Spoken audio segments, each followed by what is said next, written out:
नमस्कार बंधुरा अपना रान्नाघरे सकलके स्वागत। बंधुरा आज के आमी एकदम बेशी स्वादे मुखे लेगे थाकार मतो आलू दिए मुरगी मांसेर झोल तैरी करे देखाबो। तो तार जन्य एखाने आमी 700 ग्राम मुरगिर मांस नियेछि। मांसटा भालो करे धुइए जल झरिए नियेछि। तो एटाके प्रथमे मैरिनेट करे नेब।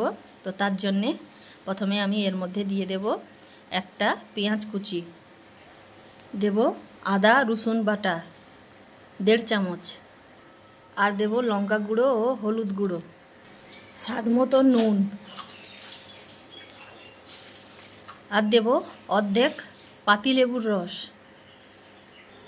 और दिए देव 3 থেকে 4 चामच सर्षे तेल दिए एबार एटाके भालो करे हाथ दिए मैरिनेट करे नेब। और एदिके आमी दुटो आलू नियेछिलाम।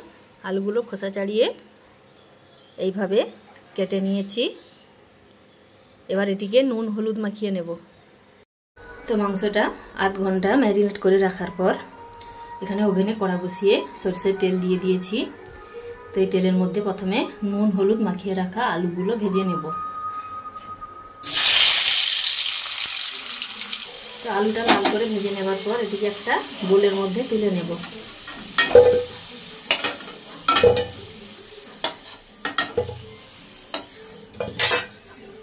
এবার এই তেলের মধ্যে দিয়ে দেব 1 চামচ চিনি কালারের জন্য।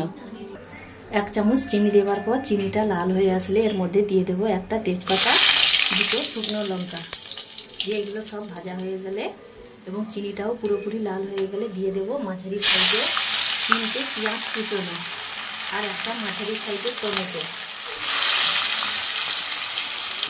দিয়ে পেঁয়াজটা কিছুক্ষণ তেলের সঙ্গে ভেজে নেব। পেঁয়াজটা তেলে লাল করে ভেজে নেবার পর এবার এর মধ্যে দিয়ে দেব 3 চামচ আদা ও রসুন বাটা আর দেব লঙ্কার গুঁড়ো। এখানে ঝালটা যে যার পছন্দ মতন দেবেন। আর দেব হলুদের গুঁড়ো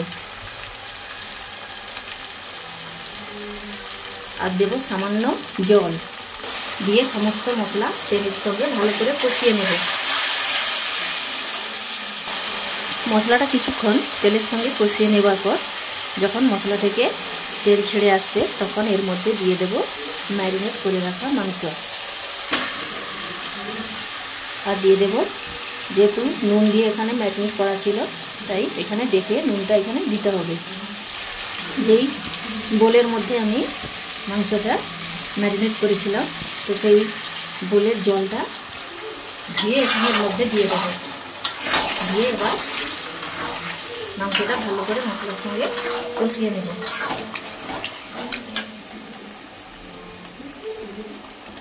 মাংসটা দেবার পরে ভেজে রাখা আলুটাও কিন্তু এবার দিয়ে দিতে হবে। দিয়ে এবার এটাকে ঢাকনা দিয়ে ঢাকিয়ে মিনিমাম 15 থেকে 20 মিনিট কষিয়ে নেব।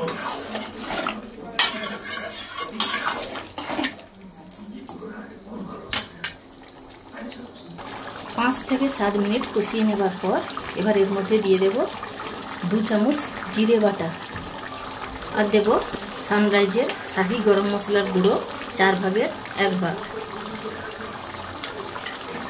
দিয়ে একে আবারও ঢাকনা দিয়ে ঢাকিয়ে কষাতে থাকবো। তো গ্যাসের ফ্লেমটা কখনো লোতে কখনো হাইতে রেখে তো প্রায় 20 মিনিট ধরে আমি মাংসটা এখানে কষিয়ে নিয়েছি। তো মাংসটা এখানে আমার প্রায় সেদ্ধ হয়ে এসছে। আর বেশি জল দেবো না। তো 1.5 কাপ মতন জল দিয়ে ঢাকনা দিয়ে ঢাকিয়ে আরও কিছুক্ষণ ফুটিয়ে নেব। তো 1.5 কাপ জল দিয়ে কিছুক্ষণ ফুটিয়ে নেবার পর যখন গ্রেভিটা ঘন হয়ে আসবে তখন ছড়িয়ে দেব উপর থেকে এভারেস্টের মিট মশলা 1/2 চামচ। তো বন্ধুরা আপনারাও সানরাইজের শাহি গরম মশলার গুঁড়ো ও এভারেস্টের মিট মশলা দিয়ে একবার হলেও এইভাবে মাংস রান্না করে দেখুন, অসাধারণ খেতে হয়।